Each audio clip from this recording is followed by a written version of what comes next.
عودة لكم مشاهدينا مرة ثانية من خلال برنامجكم صباح الخير يا كويت. نرحب دائما باللي انضموا لنا الحين وشادية تقريبا حروة ل 11 ساعة تفصلنا عن هذا المؤتمر اللي يعقد على هذه الأرض الطيبة برعاية معالي الدكتور نايف فلاح الحجرف وزير التربية ووزير التعليم العالي في دولة الكويت. راح يكون في هناك إن شاء الله مؤتمر يقيمه المركز العربي للبحوث التربوية لدول الخليج العربي.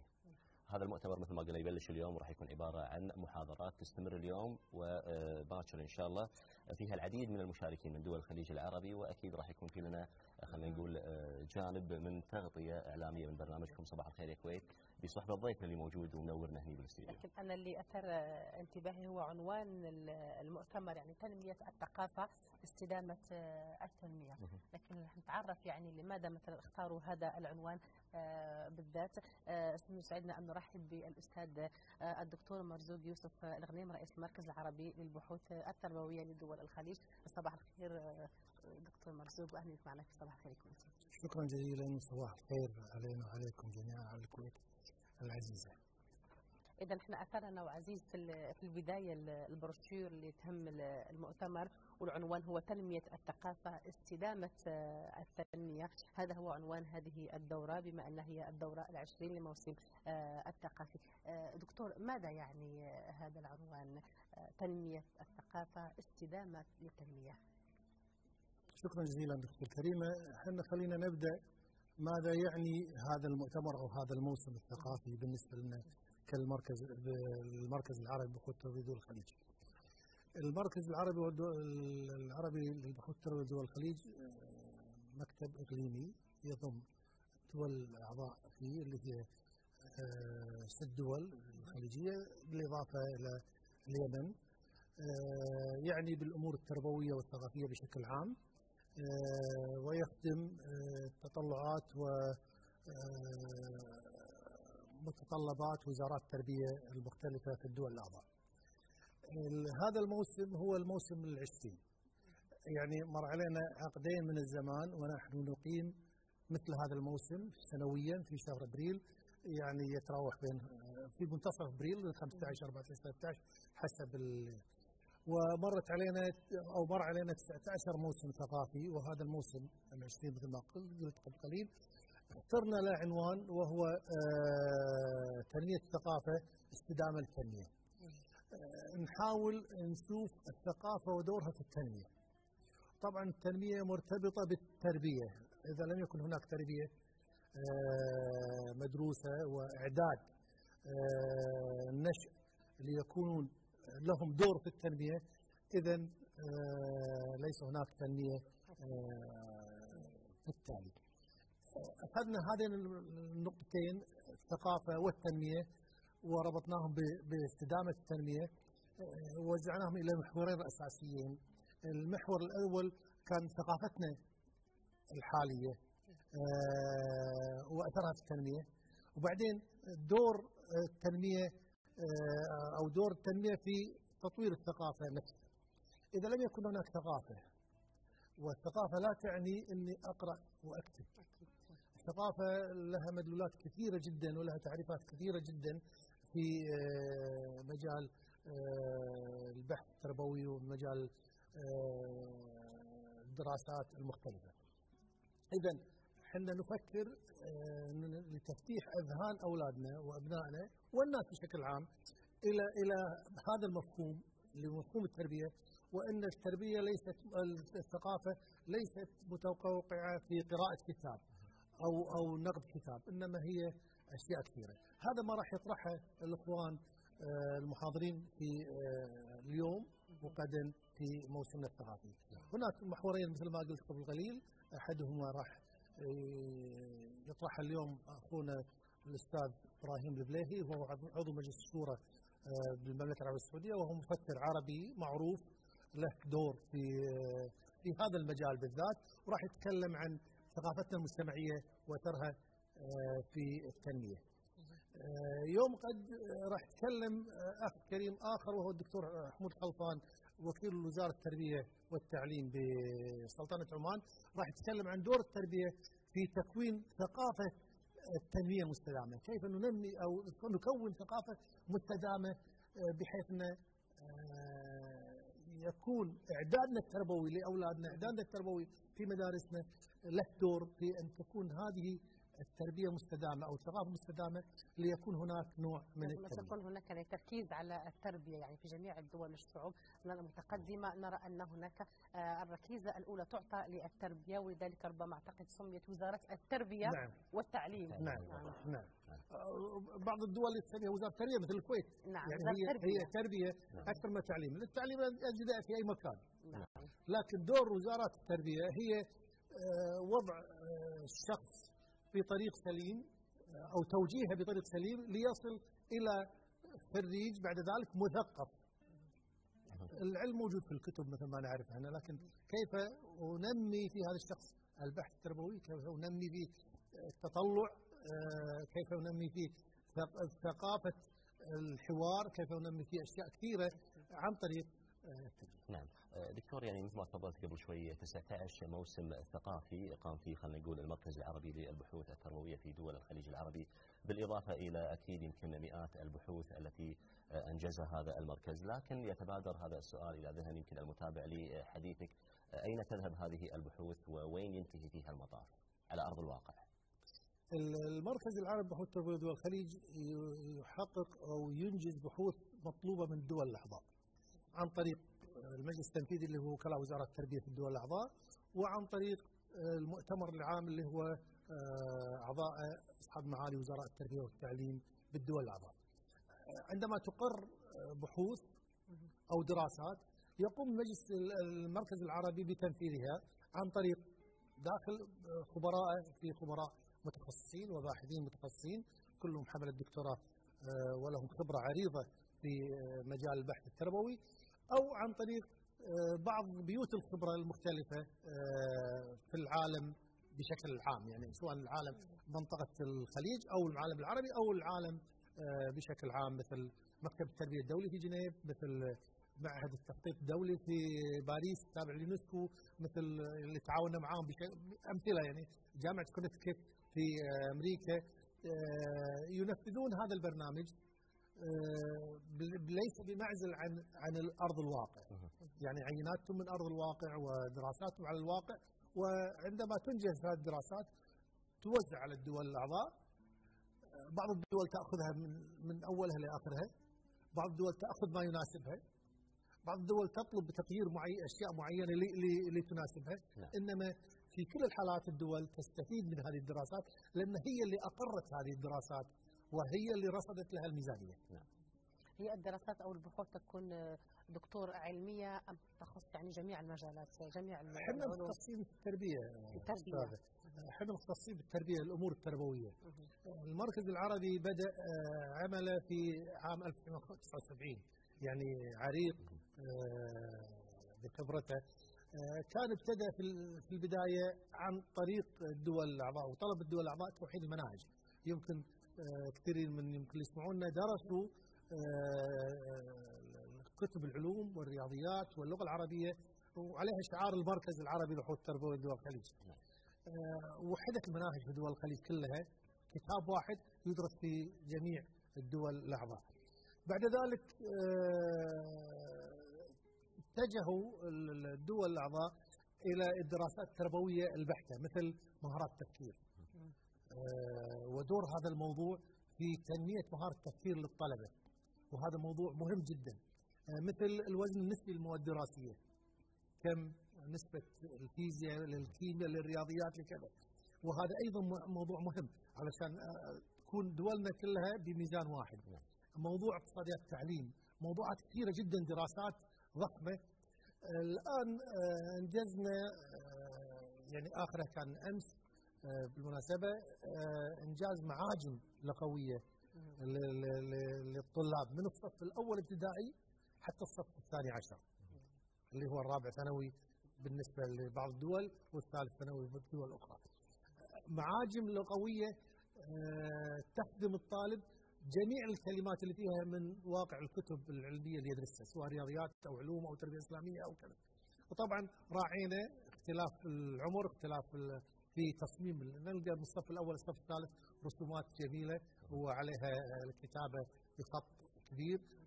تدرجنا إلى أصبحت القواميس يعني الصف العاشر والحادي عشر والثاني عشر اللي هو الصفوف الأخيرة قاموس أو معجم يكاد يكون مثل المورد، بس محتويات الكتب. إذا هذه الكتب يعني تجذب يعني الطالب أو التلميذ الصغير، دائما يؤخذ على كتب اللغة العربية. نعم، يعني أنا مملة ولا ما فيها يعني شيء يعني يناسب عمر الطفل. إذا هذه البحوث هي نراها على أرض الواقع. دكتور. نعم. طيب دكتور، فيما يتعلق في هذه البحوث يعني لو بدنا نتكلم عن الباحث، هل في شروط معينة يعني خلينا نقول يشترطها المركز العربي للبحوث يشترطها في الشخص الذي يقوم بإجراء مثل هذا البحث؟ احنا طال عمرك ما عندنا باحث يقوم بعمل بحث، عندنا بيت خبرة. نعم. أولا اختيار بيت الخبرة قد يكون داخل المركز باحثين وخبراءنا، يعني هناك لجنة يعني. نعم. قد يكون هم اللي ينفذونه، طبعا لجنة قد يكون هم اللي ينفذونه، وقد يكون نختار بيت خبرة خارجي، مثلا السلوك الطلابي كمثال. اخترنا في جامعة السلطان قابوس في سلطنة عمان، عرفنا أن هناك في ناس مختصين بهذا الموضوع ويشكلون فريق، واتفقنا عقد نعمله مع الجامعة. لما جينا مهارة التفكير عرفنا أن في واحد اسمه رنزولي مشهور عالميا في جامعة كونتيكت، اتفقنا وياه وشكل مجموعة قاموا بهذا الشيء. لما جينا على الوزن النسبي لقينا أن مكتب التربية الدولي في جنيف مختص بأشياء مثل هذه، عملوا لنا هذه الدراسة. إذا استمرارية لهذا المركز وللدورة اللي احنا اليوم راح تفتحون الدورة ال20، هذا دليل يعني على نجاح المركز فيما يقدمه من بحوث تربوية. أنا أستاذة شادية في السنوات الماضية، وحنا مثل ما قلنا احنا الآن بالعشرون بالموسم الثقافي الحالي لحد العام، يعني أنا سعيد بالحضور، حضور متميز عددا وتجاوبا. يعني عندنا مسرح في دورين أو دور ونص يمتلئ، نضع كراسي زيادة.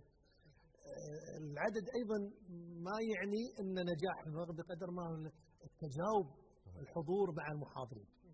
هذه نقطة مهمة جدا. إذا لم يكن هناك تجاوب وأسئلة وتعقيب من الموجودين، ما يعني معناها كأن تحصيل حاصل، حضرنا والله الحفلة الفلانية ومشينا. تجاوب جميل جدا، تجاوب رائع وإيجابي. بالمهتمين المتخصصين كلهم تربويين. نعم. كلهم تربويين. يعني هذا يخلينا نستمر في هذا الموضوع. هذه نقطة. النقطة الثانية، احنا لا ننتهي بانتهاء الموسم ونقول خلصنا نعد الموسم القادم.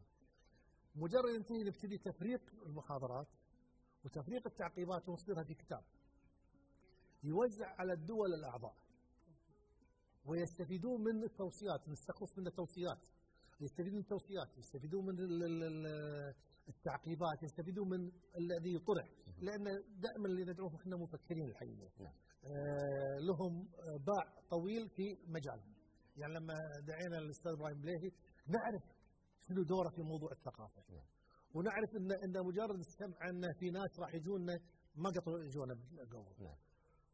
عادة يعني دكتور تكرموا بإيجاز، يعني يؤخذ على مثل هذه المؤتمرات، يمكن تشاركني أيضا شادية، أنها تشخص يمكن الحالة أو تشخص المشكلة، لكن لا تضع حلول لأي خلينا نقول عوائق أو لأي مشاكل تواجهها أو تناقشها في مثل هذه المؤتمرات. هل هذا الكلام راح يكون موجود في هذا المؤتمر، ولا موجود تشخيص بالإضافة إلى وضع الحلول؟ هو الحقيقة التشخيص وارد. وضع الحلول احنا نضع توصيات. التوصيات طبعا ما في جهة ملزمة فيها. يعني تطبق هذه التوصيات؟ ما في جهة ملزمة فيها، لكن أنا كمسؤول في وزارة من وزارات التربية أو تربوي أرى هذه التوصيات فيها توصيات إيجابية. قد تكون مثلا نفرض 5 توصيات نفرض، قد تكون 4 منها مناسبة، قد تكون واحدة مناسبة. وهذا شيء جيد، نكون نجحنا. إذا واحدة من 25% حق استفادت من الكويت نجحنا، 2 من مملكة البحرين أيضا نجحنا، واحدة من هناك واحدة من أيضا نجحنا.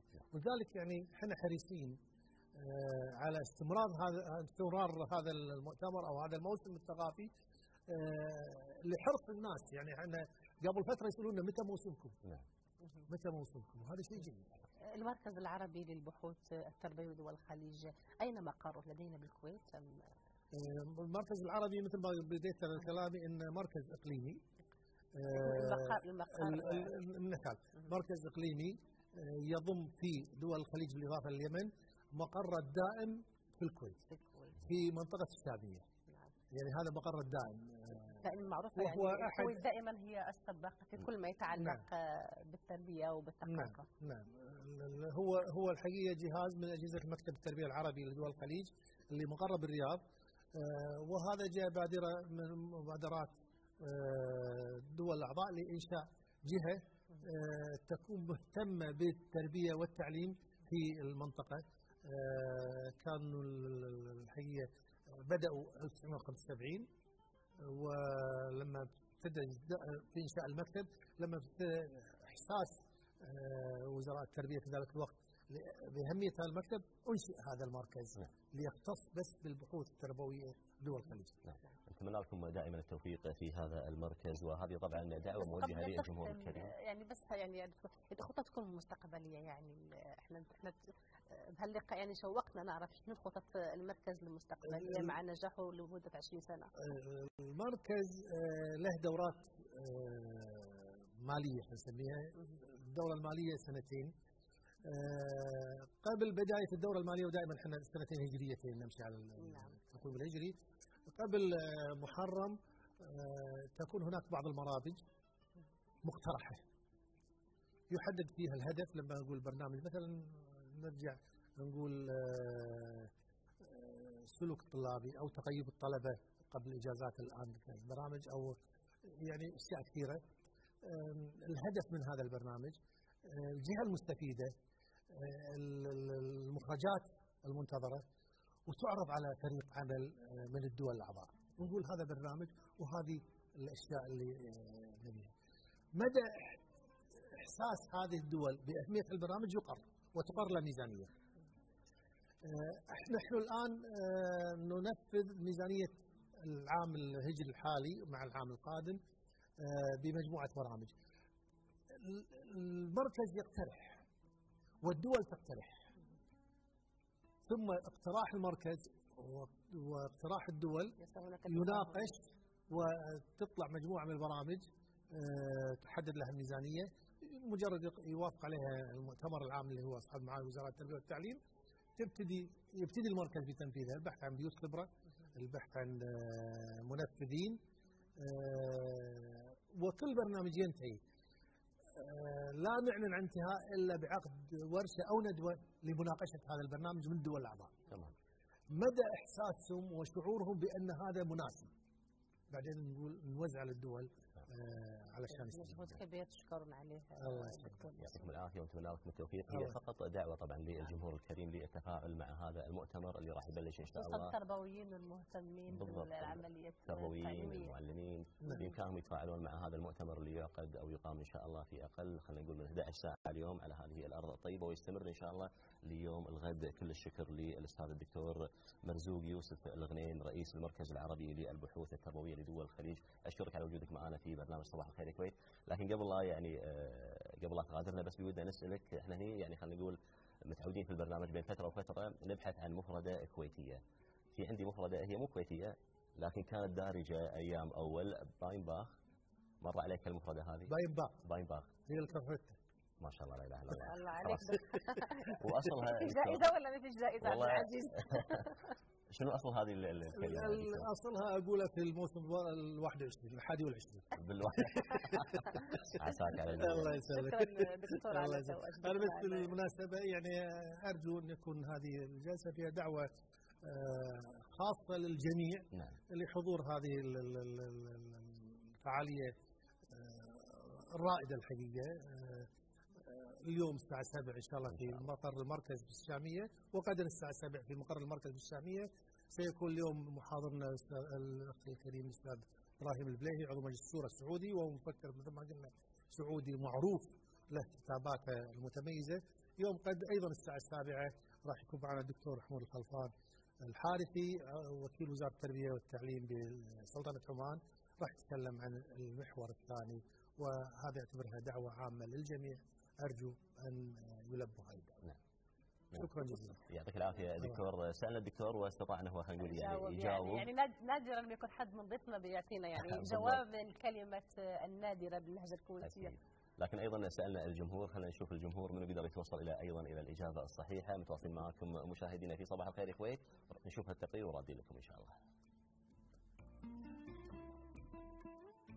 صباح الخير مشاهدينا، انا توجه اليوم في سوق المباركيه، اليوم تقريرنا عن كلمات كويتيه قديمه اصلها من وين؟ تابعوني.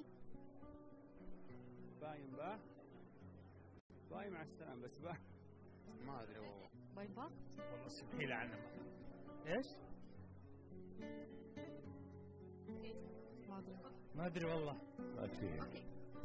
شنو؟